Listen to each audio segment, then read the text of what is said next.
For the first time since the war between Israel and Hamas began, people have been allowed to leave the besieged territory of Gaza. They included dozens of injured Palestinians and hundreds of foreign nationals.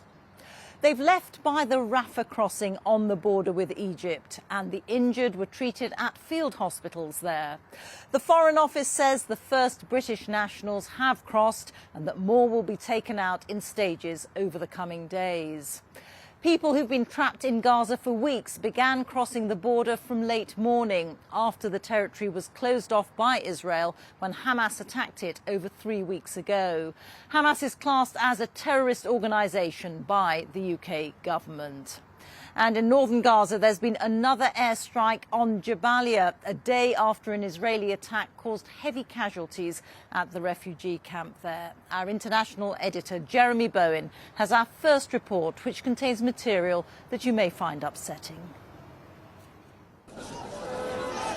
At last, the gates of the Rafah crossing were opened. Some foreign citizens were allowed to leave Gaza for Egypt. For the first time since Israel imposed its siege. Convoys of aid trucks are moving into Gaza, though not nearly as many as the UN and aid agencies say are necessary. Ambulances went in for the seriously wounded. In Jabalia, at the opposite end of the Gaza Strip, more Israeli raids. This time they said the target was a command center. The UN said Gaza's civilians were being starved, traumatized, and bombed to death. On the other side of the border wire, Israelis are still in shock over the 7th of October attacks. This is Kibbutz Nerim, directly facing Gaza. For the first time, Adele Remo was back to look and to grab a few things.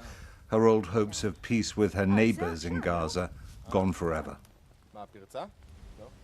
Stopping anything like this happening again is powering Israel's determination to see this fight through to the end. Adele showed me the place where her son-in-law saved her 3 granddaughters, all under the age of 10. So tell me what happened here. That is their safe room, and that is where he shot the terrorist. As Kibbutz Nerim was under attack, Hamas radio messages were intercepted, and the Israeli army gave us this excerpt.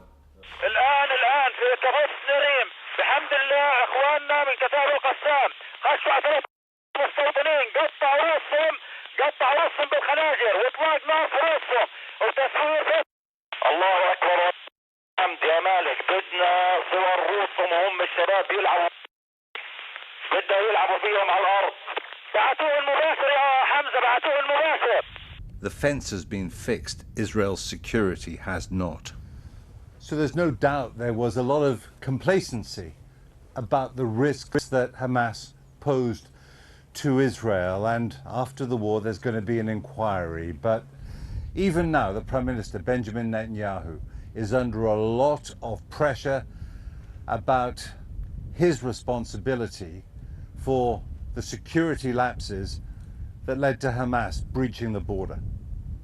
I took my pistol. That day, Noam Tibon, a retired Israeli general, drove down from Tel Aviv to rescue his son's family from Hamas. As the Hamas gunmen surged forward, Tibon's mission was successful. He took a rifle from a dead Israeli soldier and, with others, fought his way in. I saw one terrorist, I pointed on him, I killed him. I saw another one, I think I wounded him or killed him.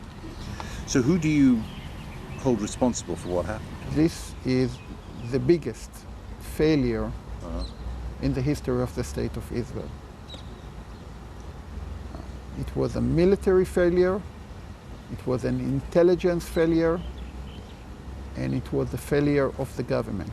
But I think that the one that really in charge, and all the blame is on him, is Prime Minister Benjamin Netanyahu. This was the funeral of 20-year-old Lavi Lipsitch, killed in combat in Gaza. Israelis are behind their troops, but increasingly they want to know how so much went wrong, and the pressure on the Prime Minister is going to increase. Jeremy Bowen, BBC News in southern Israel.